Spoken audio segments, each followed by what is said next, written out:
Good evening, happy Monday to you all. Happy Mondays. What a band they were or are, if you want to just say, yeah. What a introduction to your week. It's a bit of a slow news day, but we're gonna bring it back and talk about transfers and what Liverpool need. And this all stemmed from a bit of a conversation amongst us peers in the LFC transfer room. I'm joined by two of the brilliant guests on our group. West, how are you, mate? Good, He's good. eating. Are you? Well, I'm going to come back to you in a minute. You're eating. Race, how you doing, mate? Yeah, I'm all good. This is like one of the. I mean, because tomorrow will be a match preview, and then of course you have a game on Wednesday. So we're Yeah, we're in. You know, it's slow news, but the news is kind of the game we play. So we're in the a lot of reeds, distraction. man. We're in the reeds here. So it's just like there's lots and lots of stuff going on, but then not a lot. It's a weird one because there's no rest for the Yeah, guys, is big, there? So there's big, just big games too. massive game, massive game. Yeah, it's going to be an interesting. We can touch about get your thoughts around the next two games. I think they're massive anyway. But let's next three games, I'd say actually. But yeah, let's speak to West and see. Have you finished your dinner now, West? Oh, you, I did, man. I hope you guys are good. Like, yeah, we can talk about transfers, but then like, I wanted to touch on a little bit of basically his performance. If everyone watched the game, for me, it was a bit concerning, to be honest. I felt like the players were naked, so that's what I wanted. Just a little bit touch up there. Yeah, I mean, let's get your thoughts about it. I mean, me personally, if we look at it, when we won the title, and every season that we've been successful, we don't play well for every game. Bournemouth 2-1, then there was a 3-2 at home. We've not performed in every game. Now, for me, the reason being is possibly it's a bit of an aftermath after the derby. Um, but also maybe the players are told conserve your energy. Maybe underestimated Wolves. Wolves are a better side than their league position suggests for me. So there's that. But race. What were your thoughts? Did you get a chance to watch the game, and what did Yep. you think?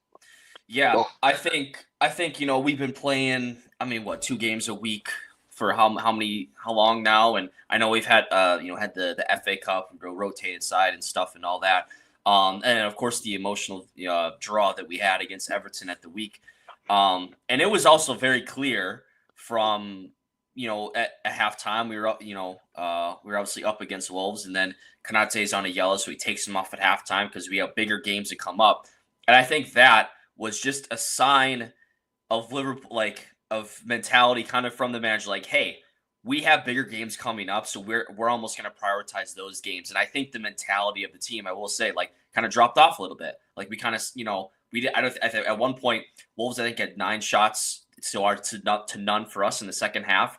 Our levels just dropped off. I think we just kind of took a step back mentally, and so I think the team just tried to coast a little bit. And in the end, Wolves get a great goal, to get back into the game. Then we're like, oh shoot, now we got to pick ourselves back up again and try to Mm, make sure we don't have a repeat of what happened against Everton. I think that was kind of in the minds of, at least for me, like, oh man, we can't have another 2-2 draw where they score in the last, they had that free kick there at the mm, 92nd minute or whatever. I'm just like, oh my gosh, please don't let this in. yeah, But I think there was just, and then with some of the other substitutions, like, it was clear again, we have these bigger games coming up. And so I think it was the message from the dugout was that, hey, we're going to get the job done as quick as we can in this game, and then we're going to coast.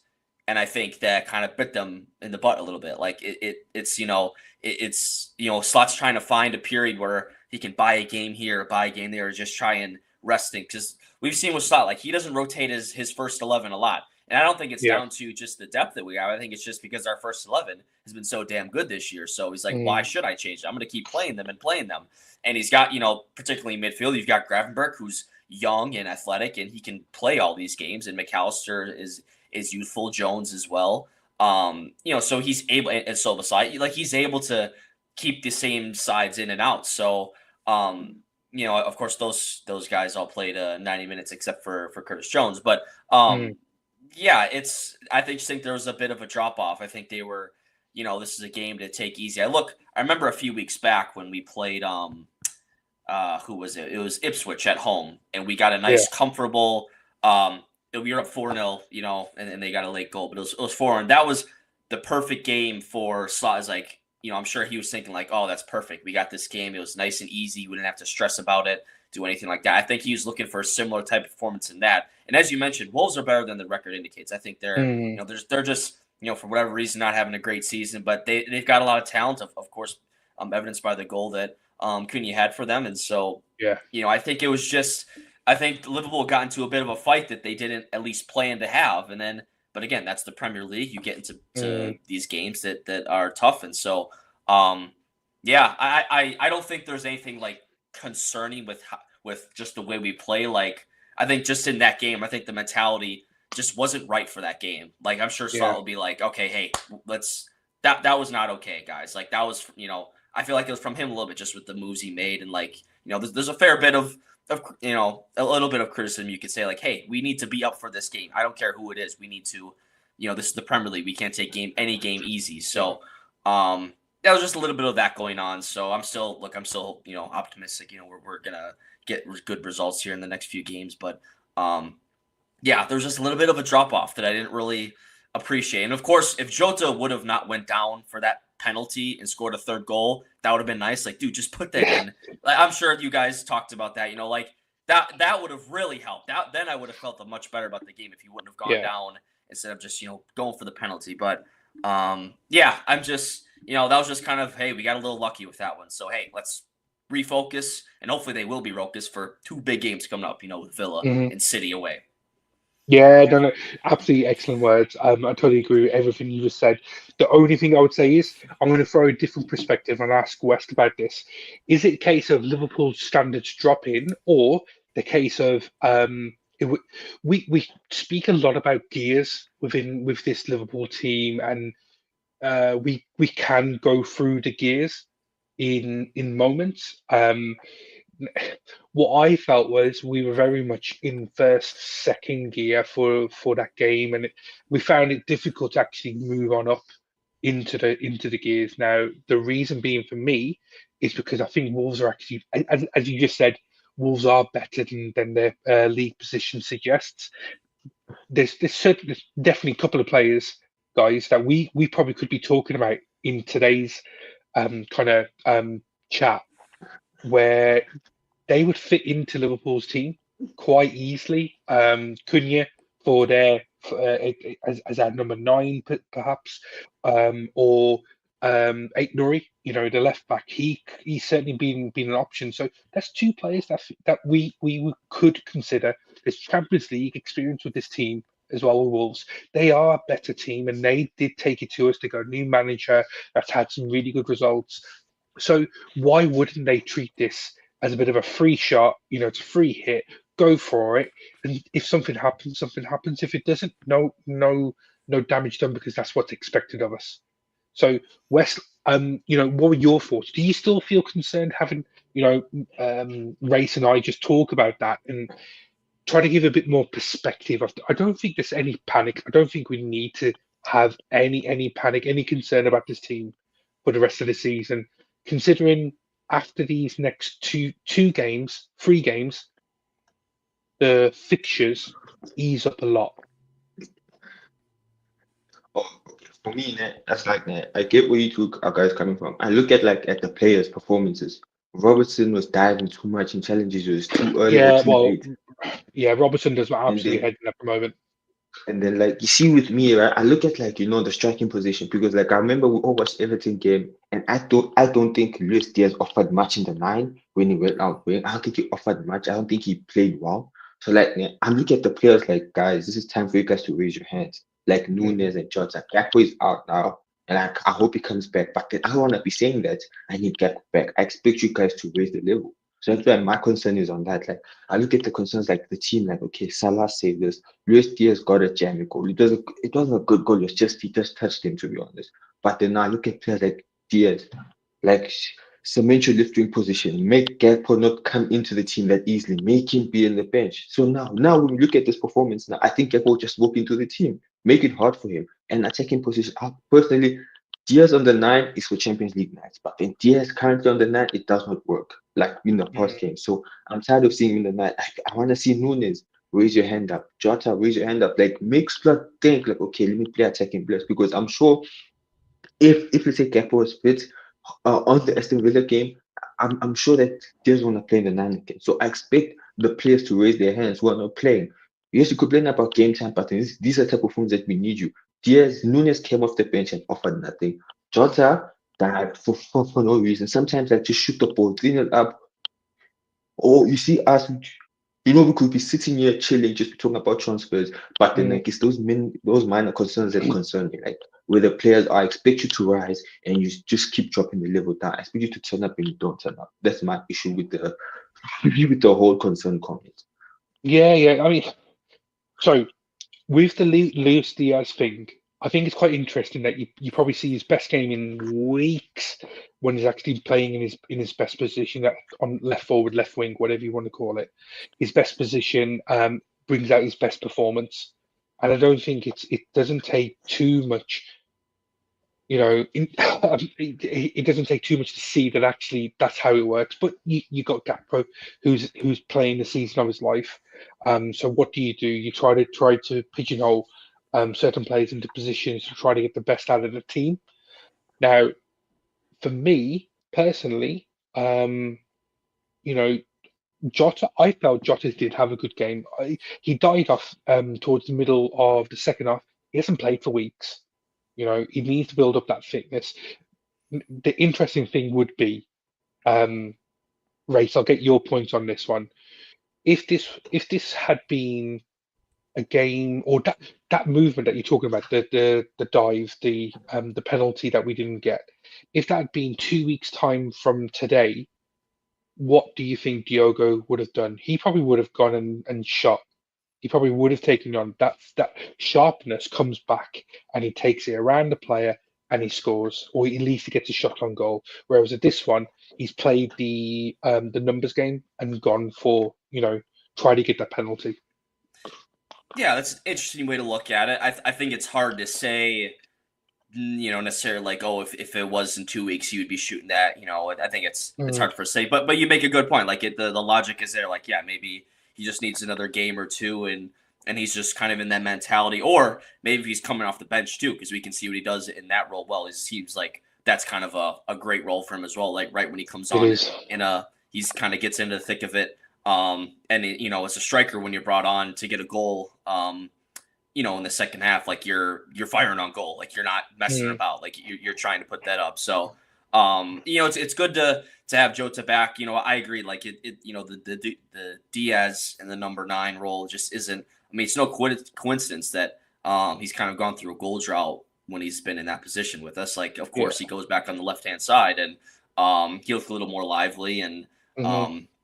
He was able to get a goal there. Unfortunate bounce, but hey, that's what you do. Especially, he had that rough game, against Plymouth where he just really didn't do anything. I mean, the whole A team lot of didn't players anything, didn't do anything. Yeah. Not just him, everyone. But I think for him just to be able to play back on that side is good. And Gakpo I'm seeing too. I don't think he's going to be fit for the Villa game. So I would imagine that will be Diaz then back on the left side.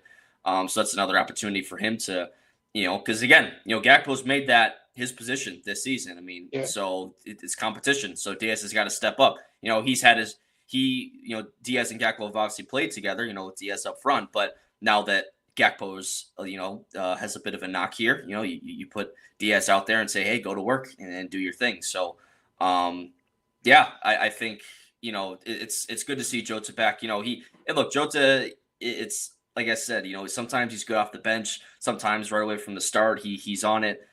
This game, I think he did look okay, and then again, of course, he kind of fell off a little bit in the second half, and then the diving for the penalty. That's just that was just really sad to see.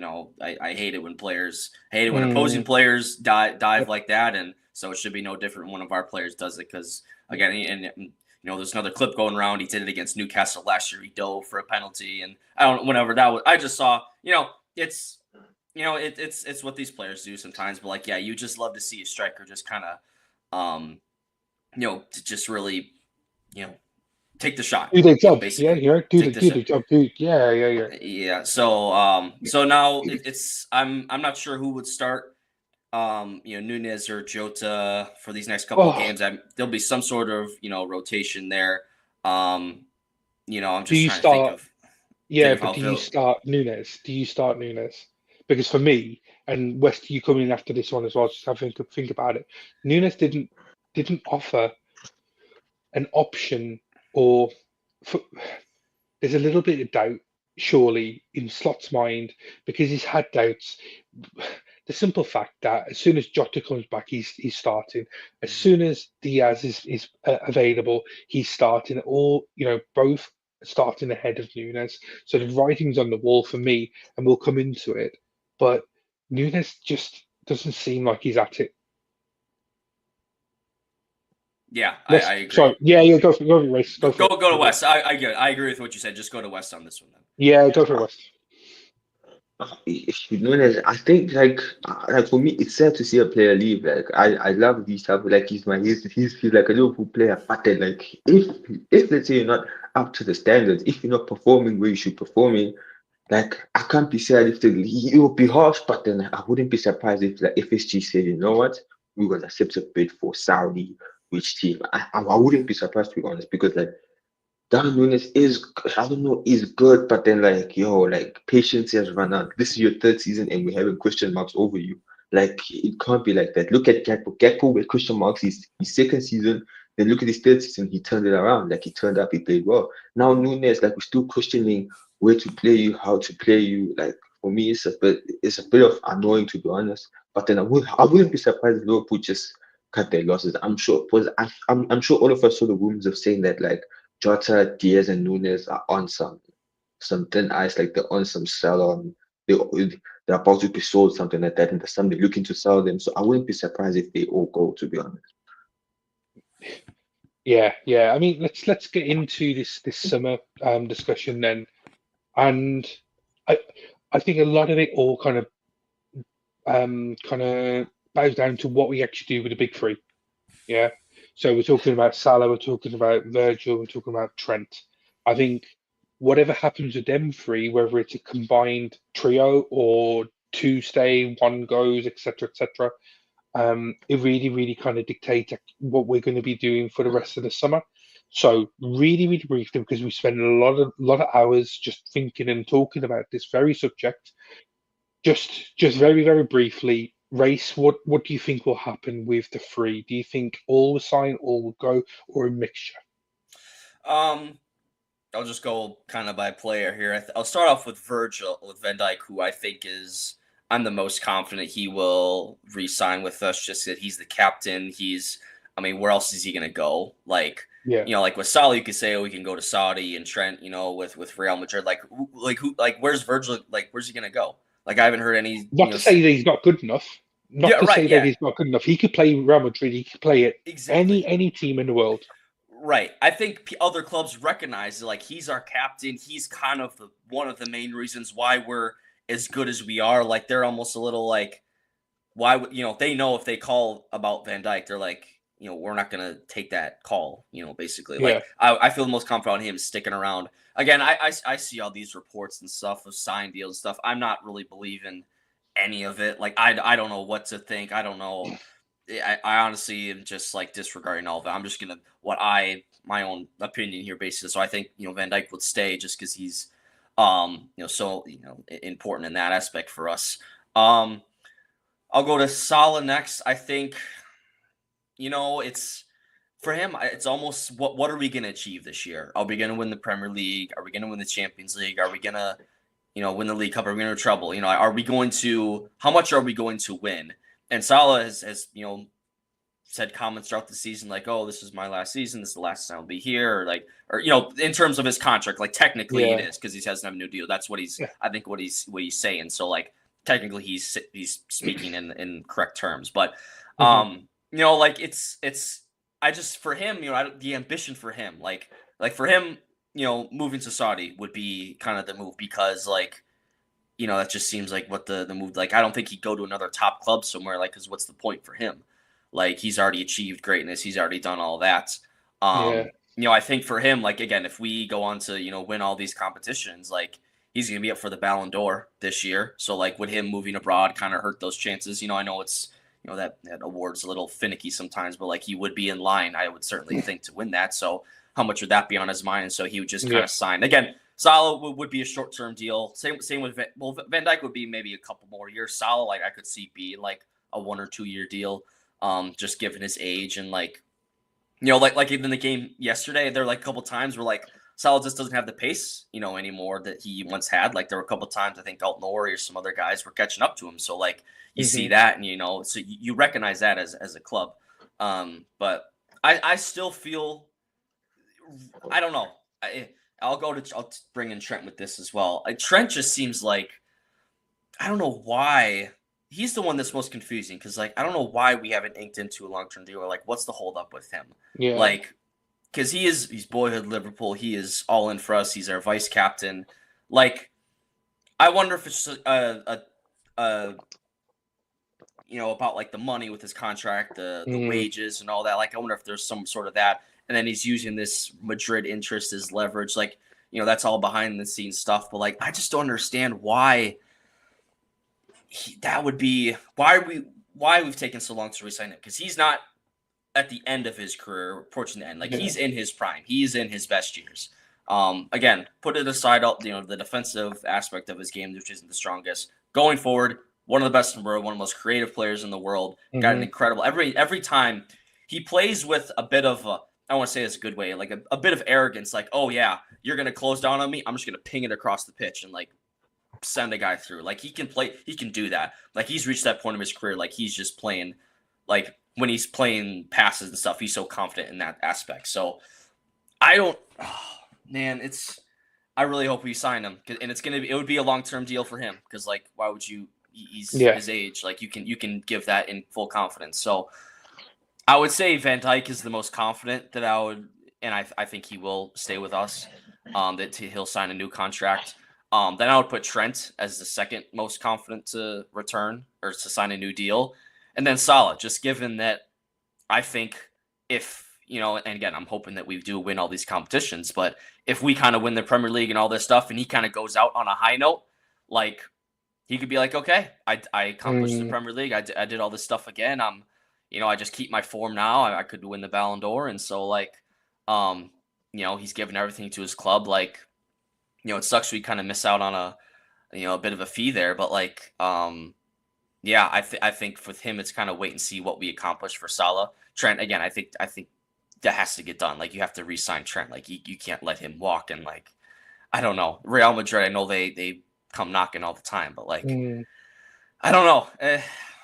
It's annoying that it's come to this point. We've dealt with this all season. It's not gonna stop until we get into the get to the summer. So again, I would have Van Dijk, Trent, and then Salah. Van Dijk, I would certainly expect to return. Trent, I still would expect him to come back. And then Salah, I still think it's a wait and see with him, just because again, he's made these comments and stuff. So like it's who knows? And then obviously then how those players, what their contract situation is, will then determine what we need to buy in the summer.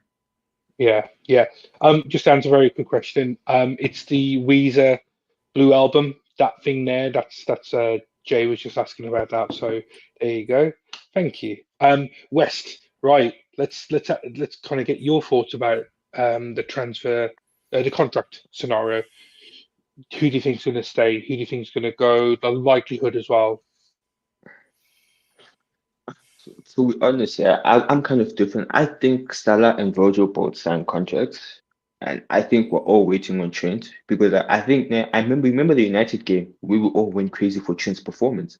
I think if Trent doesn't, if Liverpool announces Salah and Van Dijk, we're all gonna look at Trent now, like Trent. So now what's going on?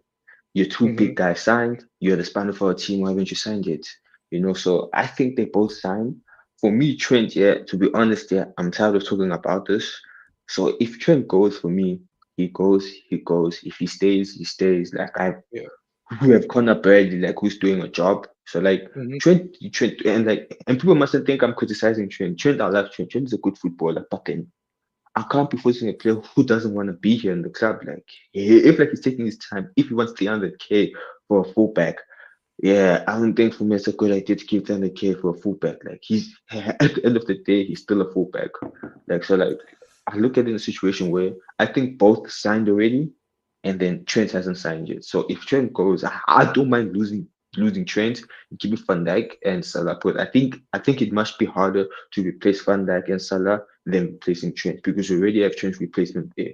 So now Yeah. replacing Van Dijk and Salah, it's like now we're replacing the defense, leadership, and we're replacing the goals. So Mm. for me, I don't want to take that risk. Yeah, yeah. Also, my thoughts are very, very similar to West.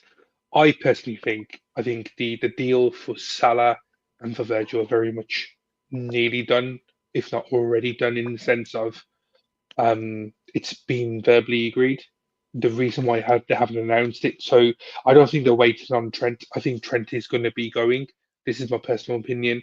I think the reason why they're not announcing it yet is um, the the way that it would be perceived by supporters, by other clubs, by other fans, by the media.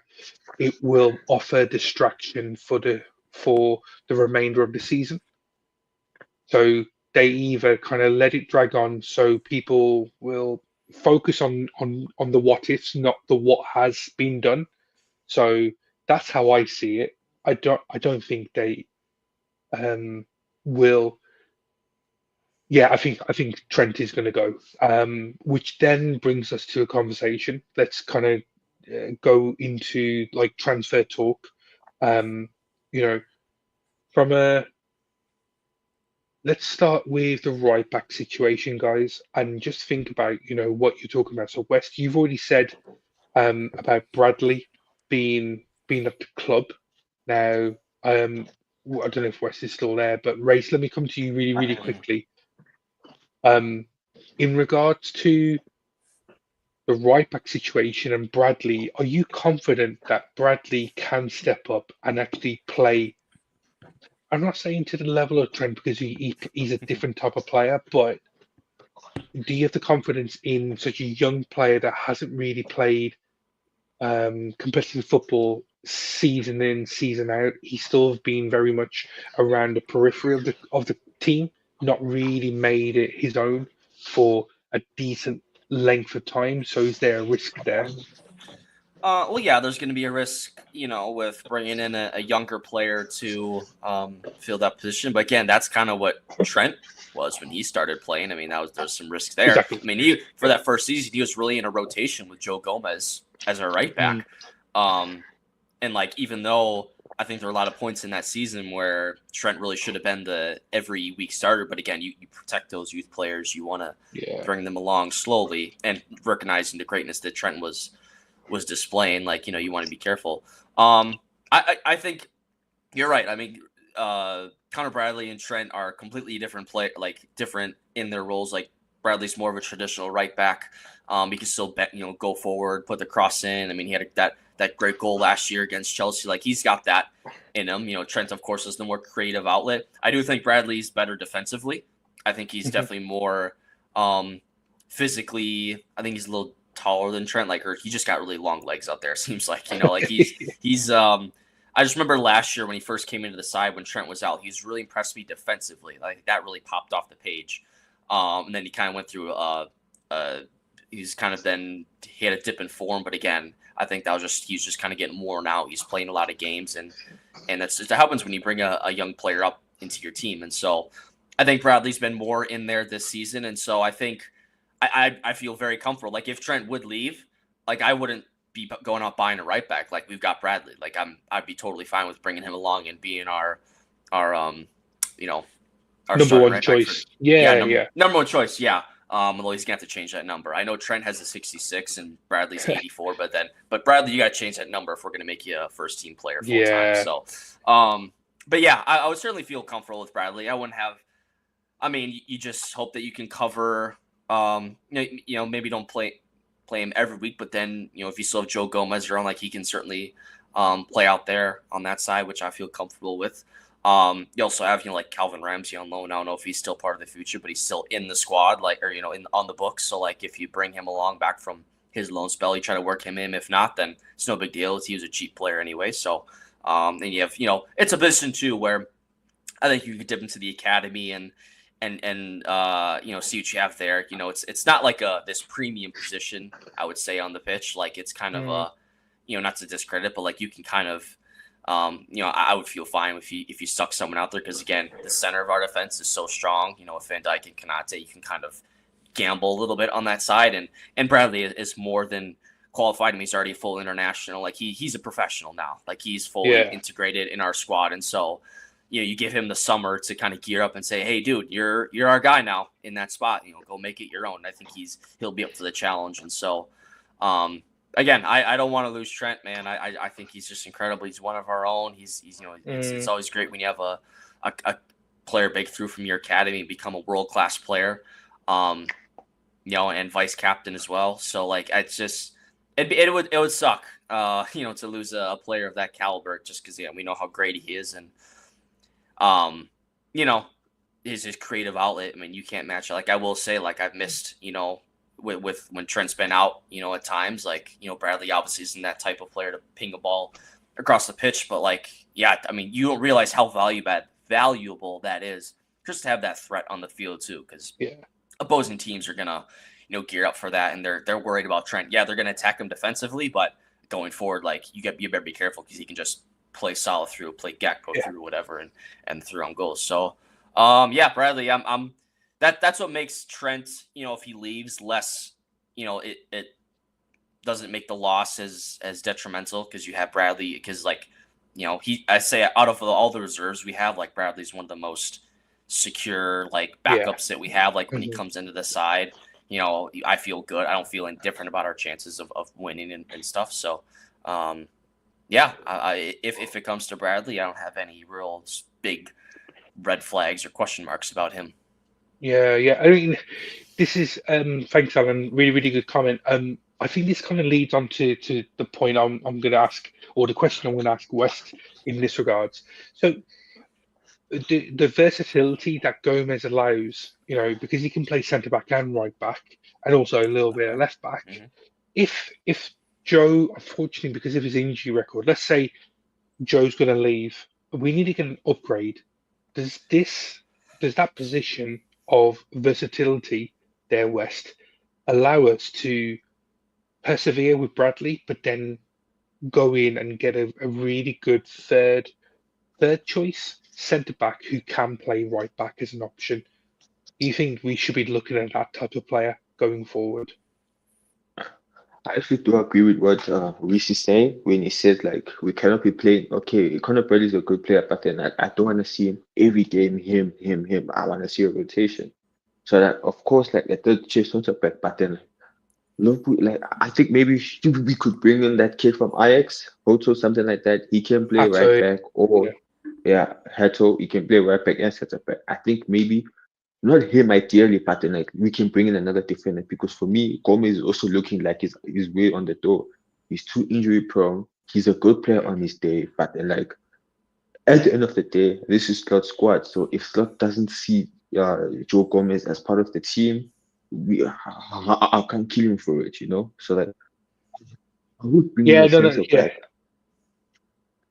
Sorry, go for it. I would bring in a centre back and try give Calvin Ramsey a chance to preseason. So that's why I look at preseason is a big preseason for certain players in the team, to be honest. Yeah. So Hato is actually he's a centre back that can play left back, and that's an option. We could look at left back itself, but for me personally, I kind of, it's a bit of a mix as to what we're trying to talk about. So Bradley for me would be my first choice. If he's fit, he plays, as long as performance allows for that. If we do find an option that allows us to play a centre back that can play right back, trying to identify that type of player is pretty hard. But if we do find that, and if we don't want to persevere with Joe Gomez because of his injury record, not his performance levels, then that's something that we need to try to address. Now let's go back. Let's go over to the other side of the pitch, and West. I'll stick with you with this one.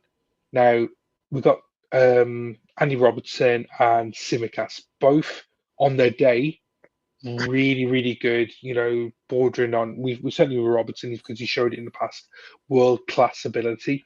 But what we've seen over the last kind of 18 months, certainly from Robertson, is that decreasing level just drop off, it's dropping off, unfortunately, something that you probably do need to think about. So the question is, in the summer, what's your preference? Do you keep both of them? If you want to replace one of them, both of them, who do you go for? Maybe Hato is that option because he can play left back. What would you want to do? Or Kirkes or Ait Nori because he had a really good audition on the weekend. What do you do? Okay, like you see with Robertson, I think I might keep him, but Timicas is where I look now. Like I think your time might be up, to be honest. So I would bring in any fullback who's not rational with the tackles, who's not late. Like Robertson this season, like yesterday's game showed the proof. How many times was he getting done over? Like if it wasn't for Endo who stepped on in front of the ball, they could have been a goal threat. So like I look at them, those two, like I would sell both, but then if we bring two more, you see, if we bring like let's say Owen Beck from he's on loan, then we bring in a Gokris, and then I'm fine. I don't mind Mhm. that. Yeah. No, that's it's an interesting one. Jay, you've just said Kirke's understudy for Robbo.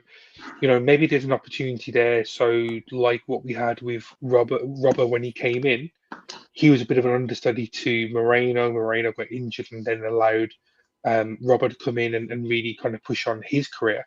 Maybe there's a phasing out of Robbo to let Kirkes or whoever that left back could be come in. But Race, you're nodding your head. Do you agree with that kind of thought process, or do you have something else, a different idea as to the type of player or the player that itself that you want to bring in?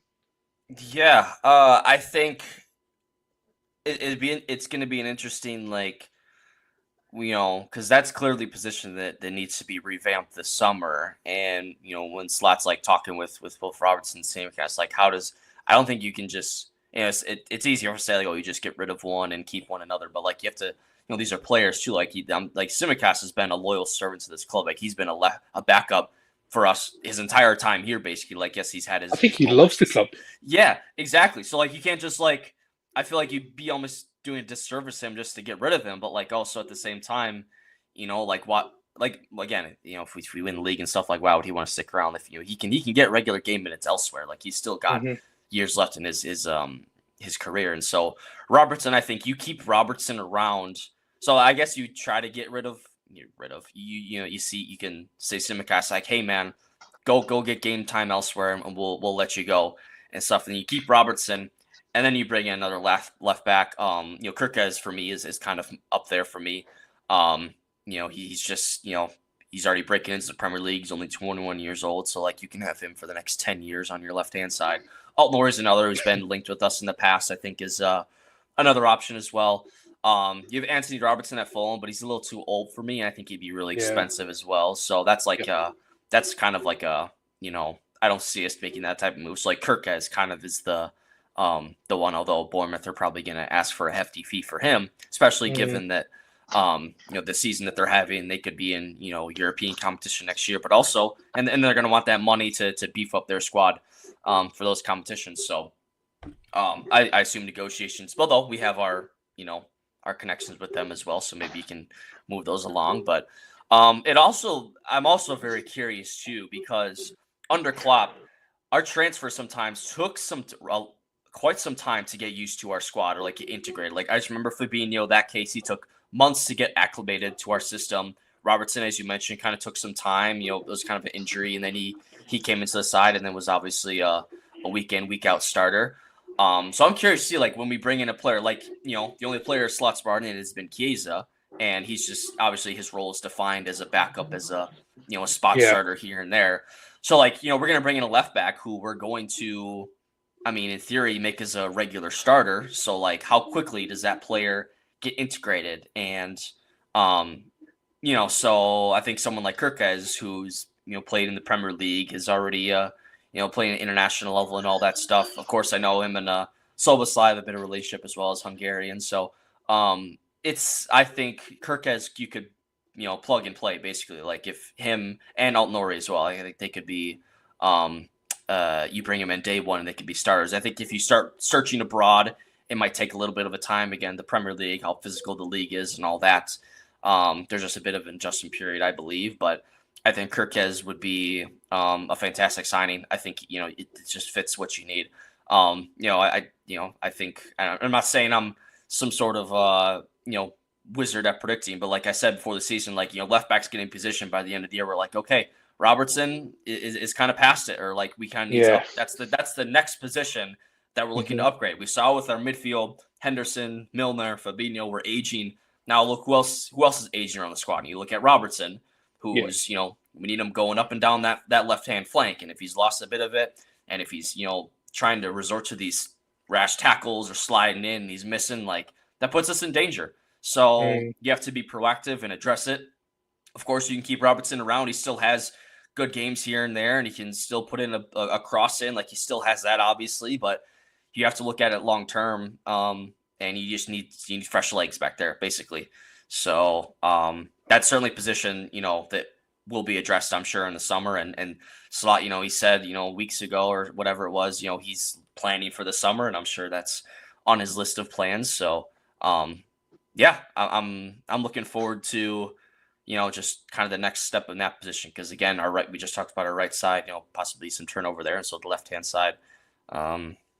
We'll definitely, I think, we'll have some new player or two there as well.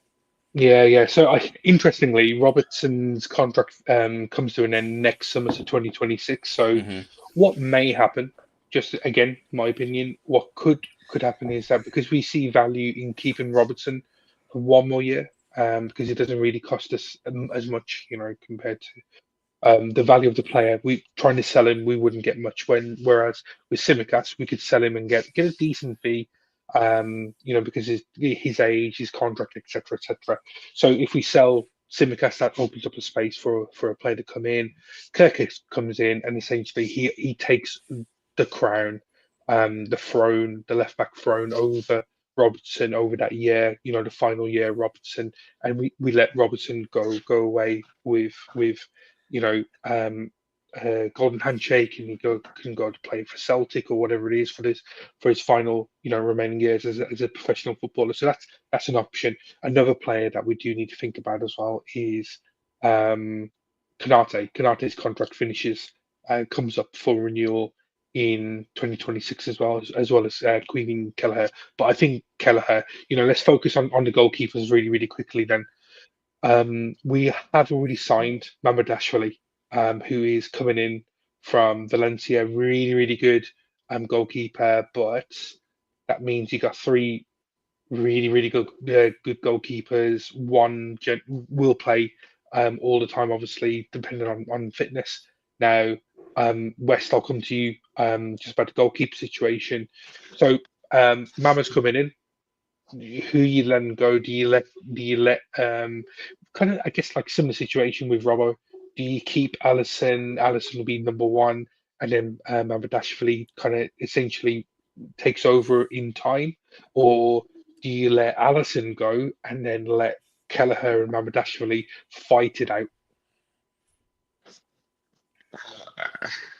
For me, Kelleher, he did great. Like he's a good goalkeeper, but then ain't no way I'm gonna start Ellison. You see yesterday what he did for us yesterday. This is the Ellison we know. The 1v1 demon. Like the saves he made yesterday. He saved us yesterday. With him, like we could win the league. We are gonna win the league. But then now Kelleher is good. But then Kelleher was always a cup player. He was never a starter at Liverpool. He only became a starter when Ellison got injured. You see, so now I look at it where like it's sad to see him go, but then I wouldn't be surprised if they cut the plug on him. And then you bring in the Valencia keeper, which I've seen him, he's pretty good, but then he will also, I don't think he will just straight in work in the first team. I think he will be also a cup keeper, but then who's gonna be now. When Ellison is injured, he'll be stepping up now in the leagues also. So yeah, I'll sell Kelleher, to be honest.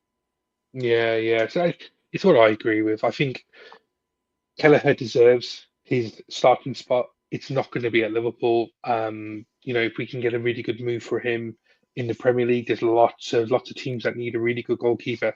The Wolves keeper just this weekend was an absolute travesty. If I was a Wolves fan, I would be shouting and screaming because their keeper is just an absolute. He's crazy within the goalposts. But Race, what do you think about the goalkeeping situation? Yeah, I think you clearly you let Keller off the books. You keep Allison to be your number one, and Mamashvili. I'm gonna have trouble saying his name for a while. You keep him around. Mama, Yeah, just call him Mama. Mama. Because he's got to know, like he's signed for us. Like he's got to know that he's not getting game. He's not our number one at the moment. Like Allison is there, and there has to be some sort of communication with that. Then of course this has to finally be the summer that we cash in on Kelleher. Like this is going to happen because we're bringing another goalkeeper. This is going to happen, and so that's I think will be our big money. Well, unless Nunez gets sold this summer, like this will be one of our top outgoing sales. And I think what you could do is if you're talking with Bournemouth for Kirkes or one of their center backs, like you kind of dangle Kelleher like, hey, like a swap deal, like because Kelleher I think you could do that and bring that price, and adjust that price for whatever it may be. And so, because Bournemouth are, they have Kepa there, who's I think just on loan right now, and Bournemouth are again this season, they might be in a European spot, or they're proven to have some staying power in the Premier League. So, I mean, Keller can start for probably half the teams in the league here. So I don't think Bournemouth would be like Kelleher, it's what about Chelsea? Just this question here, Race. Yeah. What do you think? What? Yeah, whatever. Doesn't matter. Doesn't. I mean, sure. I mean, you kind of get whatever deal you have. I mean, selling to rivals like granted, it's not like Everton or Manchester United. Like Chelsea is just another, obviously another top club in the league, but. I mean, if Chelsea are willing to pay a lot of money for Kelleher, like so be it. Like Chelsea aren't scared of spending the money, so like if you get an extra 5 to 10 million out of Kelleher, like I'm fine with it. Of course we know Kelleher, and like the thing with Chelsea, I'll say specifically, like with them, like they're such a mess with all the players that they have. Like I don't care who we sell, like there's no guarantee that player that they get that they're going to develop them into a better player. Like I wouldn't feel like threatened by them, like just given their situation. So like, sure, you sign Kelleher for him. It's a big club for him. I think Kelleher's more than proved that he can, start in this league, and he's been a tremendous servant to us. But this has to be the summer that you cash in on him. And then you have your rotation of Allison and Mama, how much that rotation looks like with Allison. Because I think Allison he's still got to feel that like. He's got years left. Like I'm not just giving up my spot like this. It's so interesting that that's happening for us. Like I would have never predicted that with Slot. Like I'm going to sign a third choice goalkeeper who's a really good goalkeeper who's got a future. Could be one of the best in the world at some point. He's really young, but we also have another young goalkeeper in our ranks that I think is already above his age and where he's at. And so, I like I said, I mentioned that Bournemouth thing with Keller. I think that's something to keep an eye on. If there's any sort of deal within the league, like you could see some sort of swap. I know they don't happen too often, but like they can be really beneficial. Like because you can lower that price down. It's a goalkeeper. It's like a very specific position, so like you can really use that as leverage. Like, hey, you need a goalkeeper. Here you go. It's right there. He's damn good, as you can see. So, Kelleher's definitely be gone in the summer. So I'm just reading this comment here. Smoothing. It's just that last line. Yeah, it's that last line about what Chelsea did with the Czech Courtois thing. There's an opportunity there, isn't there, to allow that transition. It is an interesting one. Let's move on because time is getting away from us. At number 6. Race, I'll stick with you about this one. The hot topic from last summer was are we going to be getting in a defensive midfielder? There was lots and lots of talk about Zubimendi coming in, but then we discovered that Gravenberch was just the epitome of a real modern defensive midfielder who can play essentially a box to box, but also put that graft in. And the stats throughout the whole season definitely back up that he's an absolute monster in that position. But do we still need a number 6? I think with that position, and you also have kind of in that position, you have Endo, you have McConnell and Tyler Morton as well, who are still around. I think in the summer, in a perfect world, you kind of you swap out Endo for someone that you feel confident playing more regularly. Like it seems like Endo, he's not starting games for us in the Premier League because I don't think he's just at the level. Obviously, there's just a huge drop off between him and Gravenberch, I believe. I think you swap out Endo because Endo was brought in the final year of Klopp. He wasn't brought in under Slot. We wasn't going to get rid of him because he's still still has value with us. But I think you swap out Endo for someone who is younger, can play, is a little more versatile. Like you make a move there. Like you're not going to maybe splash the big money for Zubimendi. To back up Gravenberch because Gravenberch has proven he is the number one choice right now in that position and in that midfield. So I just think you swap out Endo for someone that you can play more regularly and someone that you have trust in because Slot's playing his guys every week because they're playing well. But I'm pretty sure he'd love to give Gravenberch a rest here and there. So I think that's the position where you try to I think we look at it. It's not as pressing of a need as it was last summer. I don't feel, or at least before we knew that Gravenberch was going to play this well. It's certainly on the list of targets for the summer. But I think it's definitely a swap for Endo for someone younger, basically. Yeah. And just one more name that was mentioned, Bacetic as well. He's just gone to Las Palmas in Spain. It could work out to be a really, really good move. West, what are your thoughts about defensive midfielder? Having 4 top quality midfielders would be really, really good and a massive advantage to us going forward. The drop off from, just like what Race was saying, the drop off from Gravenberch to Endo to Morton to McConnell to Bicetic is probably too big of a gap. We need to find that middle ground or someone equal to Gravenberch? Do you agree? Do we need that defensive midfielder, or are you happy with the options that we got? No, I actually agree with what Reese is saying about the drop off and Endo doesn't do what Gravenberch does, and Slot we see why Endo hasn't been playing. So I do agree that we do need to bring in a DM. And also what you're saying that his point where he made where Gravenberch needs a rest, I also look at that too. I don't want us be running our players' legs down like Arsenal Arteta did with Saka, where just running through the ground. So I'm looking at now Slot, rotation of bringing a player where I'm comfortable with, where if let's say Gravenberch is in the bench and let's say we get a Zubimendi, I'm okay with that. So I don't think the drop off is that far. It's a bit closer, to be honest. And then if Gravenberch is in, Zubimendi is in the bench, I don't mind that. So I actually agree with what Rich is saying. I'm taking all these points because what he said is right. Backup and also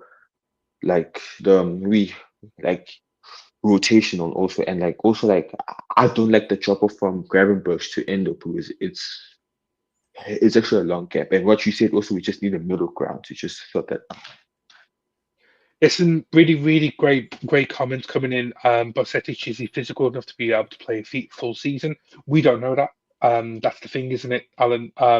We just haven't seen that in an option, and we were hoping we would actually see that with the loan move to Salzburg or Leipzig, one of the two, one of the RB teams. Salzburg, yeah. So, but that didn't work out for whatever reason it is, whether it's an attitude problem, the manager obviously situation because Pep Linders left Salzburg, so he's lost that connection. So there's that, and then there's this really good, excellent comment.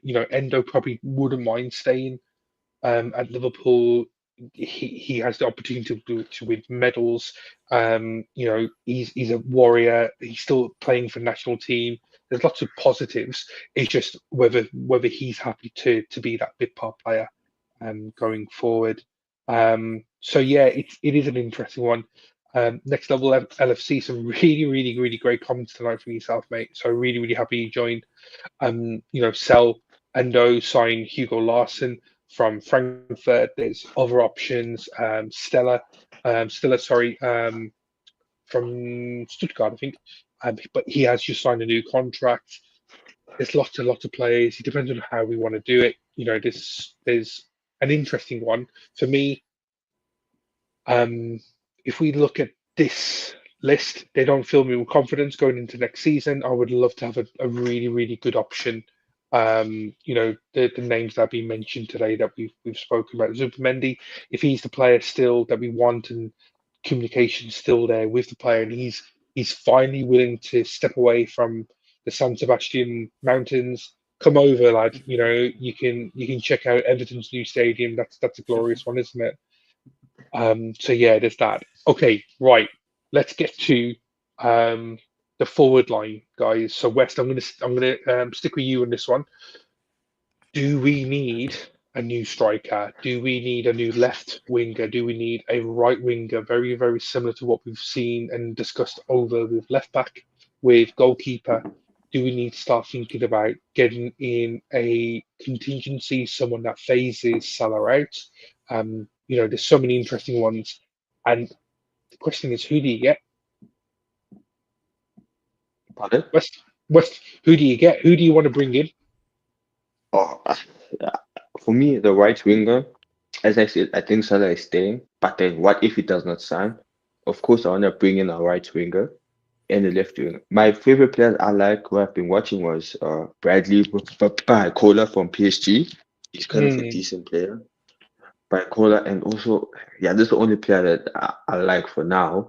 But then maybe we'll see other players. And also, Conceição. I was watching Juventus yesterday, and like he actually played well. Conceição, the yeah. Juventus winger. Yeah, those are two players that I'll bring in. But then, like a striker is needed. I think Slot is tired now. I think Slot gave them a chance and they didn't raise their hands. So I think a striker is needed, like for Cunha. And for me, I think Cunha might. If Liverpool trigger his release clause, I think Cunha might join us because the way Slot spoke about him, I've seen this type of managers speak about these players. I remember with Klopp speaking about Nunes, oh, he's a fantastic player, and then that summer window, Nunes joined us. So I see these type of managers speak about these players both. I see Slot. He never praises the opposite players. Like he only praised Cunha, and it was kind of like, why Cunha Hmm, might come and join us. You see, so like a striker, a left winger, Gakpo. Maybe I would trust Ben Doak, yeah, and also we have Kaiser too, so I'll trust Ben Doak and Kaiser. So I think we just need a yeah. nine, and also if Salah leaves, a right winger too. Good points. Good points, mate. Race. What do you think? So Ben Doak, does he have a future at the club? I'm just pulling up his season right His now. stats. Yeah, Then there's okay. Dan's as well. Jaden Dan's, Dan's who's done well whenever he's played. Dan's I think is just a Raw. little more more raw, a few years removed. Like that's more long term than even Doak would be. I think Dan's is just take some time. For me, the dream move would be Isak from Newcastle. I think if I think that would be a case of, I mean, you're selling Nunez, you're getting a hefty fee from probably Saudi Arabia, I would guess, and Yeah. then you can flip that money towards Isak.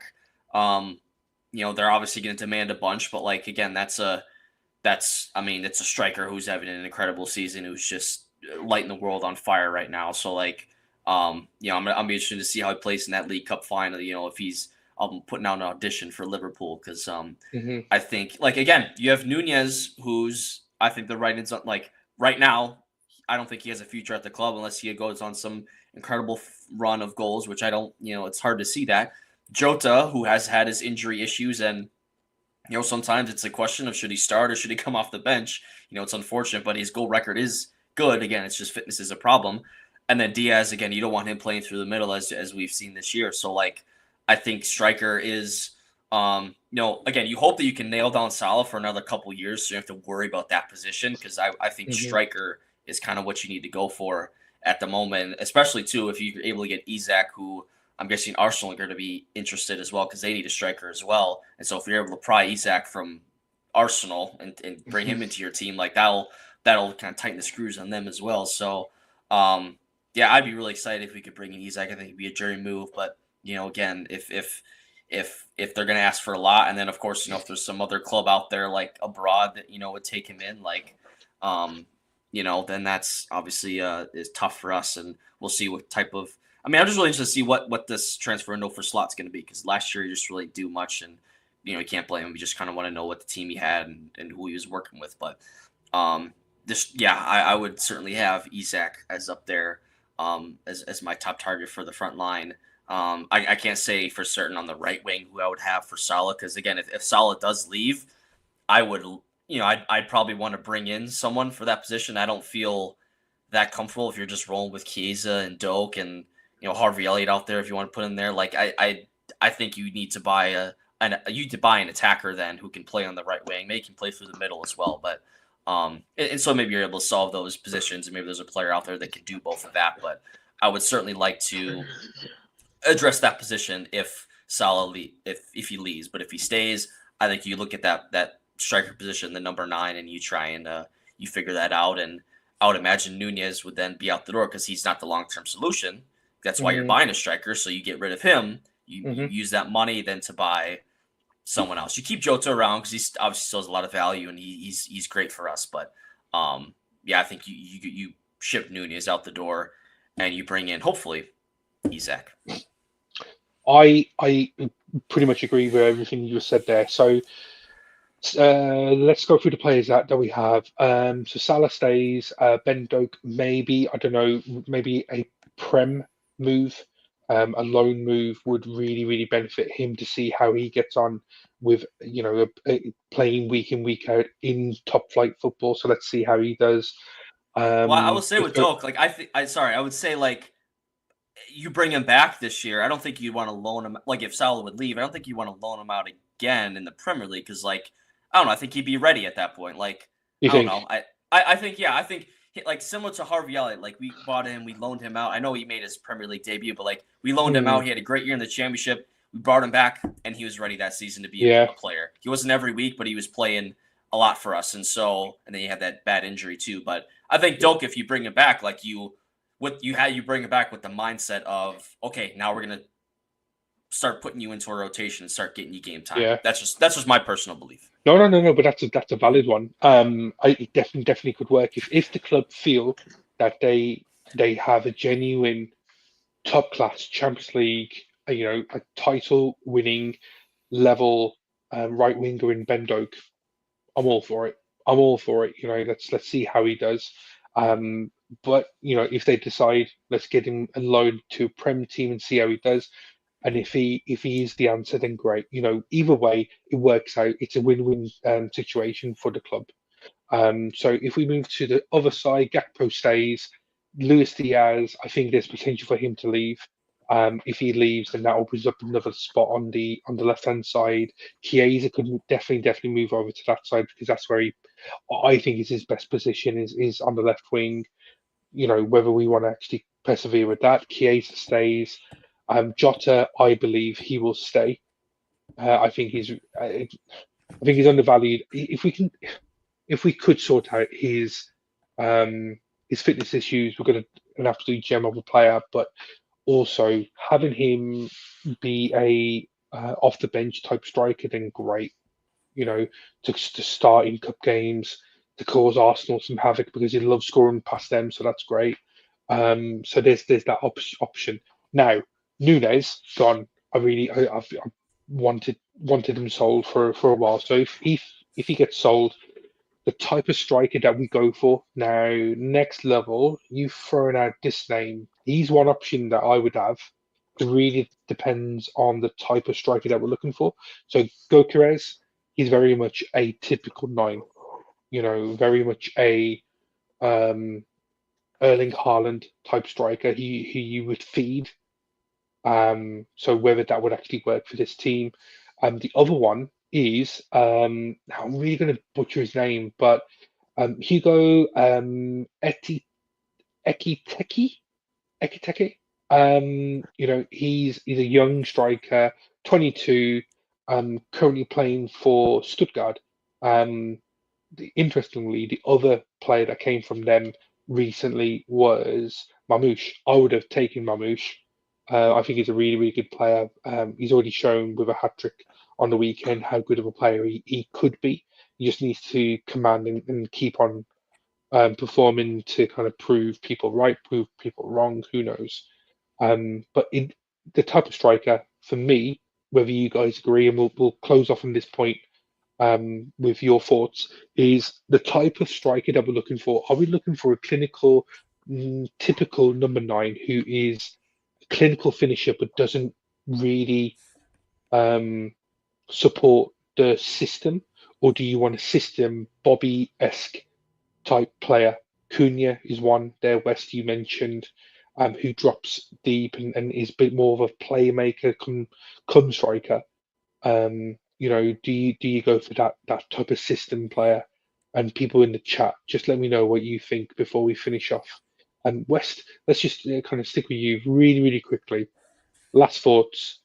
Your striker. Do you want a clinical finisher, or are you happy to go with someone that is a bit more creative and scores the odd goal but creates a lot? Is a bit more of a workman rather than a clinical sniper. Like for me, I look at it where like it depends if Salah goes, and then I would go for a clinical striker. If Salah goes, then I'll say, like, get me a clinical striker because I don't think the wingers will supply goals. So I need my strikers to turn up. But if Salah stays, I would want like a Bobby X player, a Bobby Firmino, but then who's also clinical at the same time. Like I want both, who can link up play and also clinical. Let's say when Reece says he'll take Isak, Isak is both those players where he can link up, create channels, and be clinical at the same time. So yeah.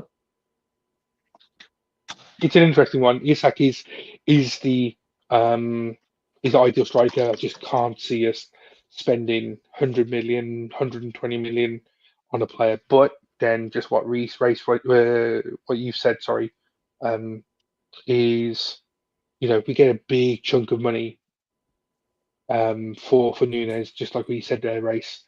A lot of that money could just go towards a good down payment for Isak, and he Mhm. seems like he's getting better. He's at the right age where he's just about to explode if he's not already exploding. So there is that. What do you think there, Race? Would Isak be your number one because of what he offers the team as a system player rather than just the goals? Yes, I think. Look, with this again, assuming that this Nunez sale would be towards a Saudi club, because I don't know what club elsewhere would spend basically the price that we paid for Nunez. Like you Yeah. have this now in the game where you can cash out of this player base. You can get the money back. Like use that to your advantage now. Now I don't think in a different era or like years ago, like I don't think this would be a plausible move. But now since this is on the table, like I think it's now realistic. And so if you're able to swindle that money back for Nunez, now the price for Isak, whatever your offer would be, now it's just again, it's not how maybe now their finances work, but like say, Isak is going to cost, 100 and 110 million and you're selling Nunez for 75. So now you're really only paying that, 30 to 40 million there. Like, if that's how they see it, like that's an incredible price. And of course we're going to hopefully make a sale on Kelleher, maybe Simicast goes or some other, players that could be on the move. Like, and that's of course, if we also win these competitions too, you get that money as well. And so the finances, in theory, at least what we think, make more sense. And so, yeah, that's what kind of has me, again, it's all kind of hinges on Nunez. If we're able to get that money back for him, then I think Isak is in play. If not, then I don't think so.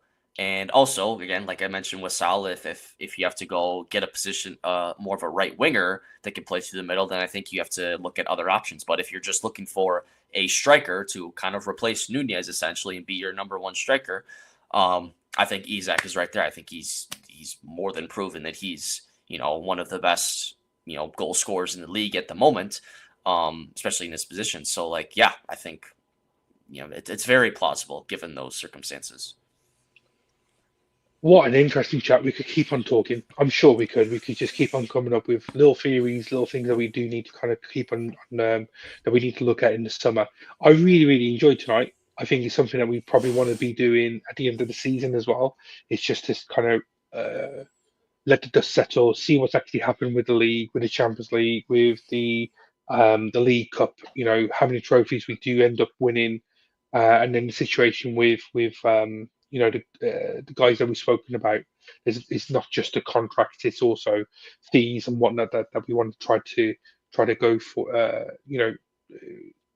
Work out over the next kind of few months. I just want to say thank you, Race. You've been brilliant. West has always been brilliant as well. It's been fantastic discussions. The guys in the chat as well, some brilliant chats. Just want to say we're back tomorrow. Obviously, it's a game. No, it's pre-match tomorrow. So I think there's a couple of streams tomorrow. So yeah, just come join us. We'll talk about the big game on Wednesday against Aston Villa. So yeah, I just want to say thank you, Race, to West, to everyone in the chat. Hit those likes, hit those subscribes, leave a comment. Let us know what your thoughts are for the summer, and we'll see you soon. Good night, all.